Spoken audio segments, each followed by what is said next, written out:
Everyone in the cafeteria went silent when they heard the sound of a tray crashing to the ground. The food splattered across the floor like paint on canvas, the hush that followed louder than the scream that had just pierced the room. In the middle of it all stood a girl. Small, trembling, her wide eyes fixed on her sneakers, while 3 students towered over her, laughing like it was all just a game.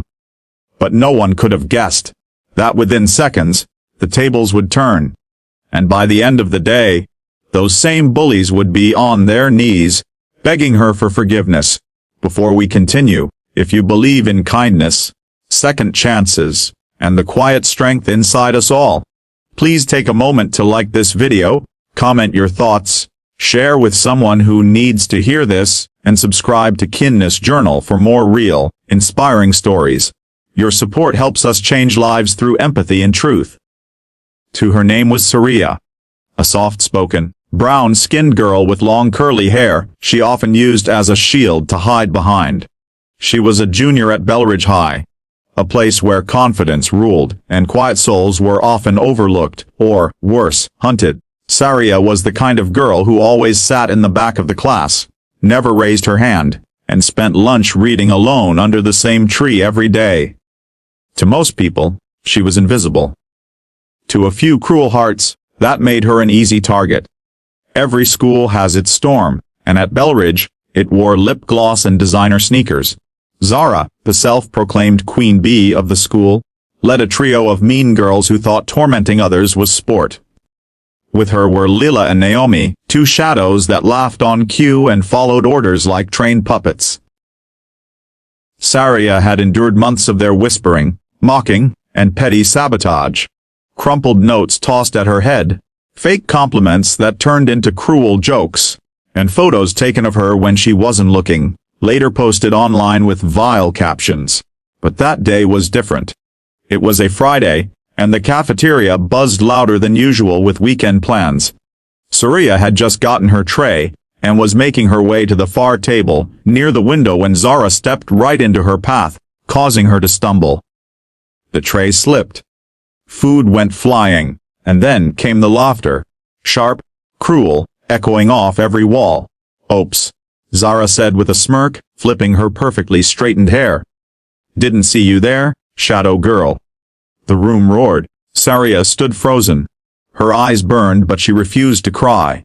She bent to pick up the pieces, but Lila kicked the tray across the floor. More laughter.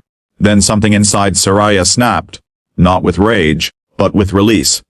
For weeks, months even, she had swallowed her pain, buried her voice, and convinced herself it was better to stay silent.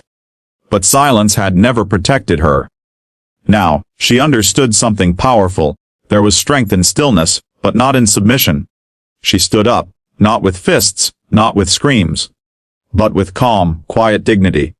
She picked up her backpack, turned, and walked straight to the principal's office. The cafeteria watched, confused, as the girl they thought had no fight simply walked away. But that wasn't the end. It was the beginning. What no one knew, what the bullies hadn't bothered to learn, was who Saria really was. Her story didn't start at Belridge High. It started in a little town in Sierra Leone, West Africa, where she grew up watching her mother, a war widow, build a school from nothing but courage, cinder blocks, and borrowed books. Saria had survived civil unrest, fled home at 10, and arrived in America with a suitcase, a scar on her shoulder, and a silence born not of fear, but wisdom. The next morning, Zara and her crew were called into the counselor's office. What they expected was a scolding. What they got was something else entirely. Saria sat across from them, eyes calm. Beside her was Mr. Daniels, the school counselor, and on the table was something that would shake the foundation of everything Zara thought she knew. A video. It turns out, a kind freshman named Elias had caught the entire incident on his phone. Without Saria knowing, he'd submitted it to the school, along with a typed statement about weeks of bullying he'd witnessed. As the footage played, silence filled the room again. But this time, it wasn't from a crowd laughing. It was shame. The counselor didn't yell. He didn't need to. The disappointment in his voice was heavier than any punishment. Zara stammered, tried to laugh it off. It was just a joke. I mean, she never said anything.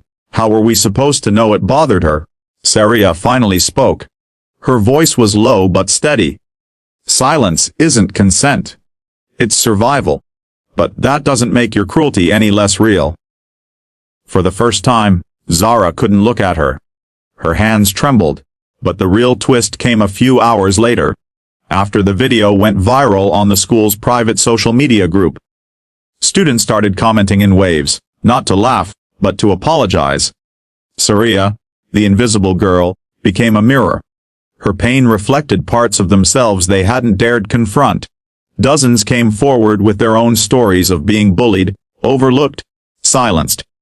That afternoon, something no one saw coming happened.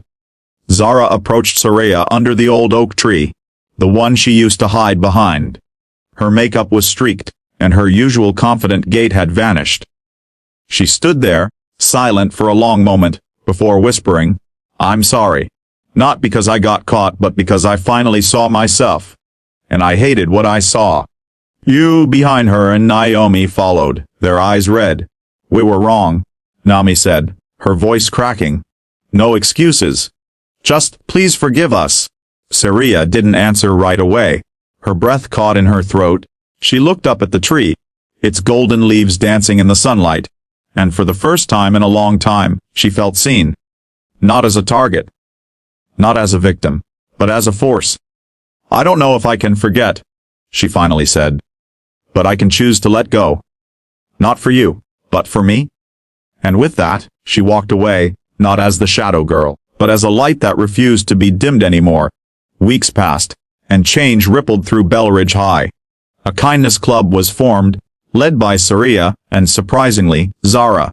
Together, they created a peer mentoring program, mental health awareness campaigns, and a safe space for students to share without fear of judgment. The bullies had become allies, not because they had to, but because they were transformed by the very girl they once tried to destroy. Saria never raised her voice. She didn't need to. Her quiet strength moved mountains. And maybe that's what we need to remember in our noisy, chaotic world. That sometimes, the gentlest hearts carry the fiercest power. Not through revenge, but through resilience.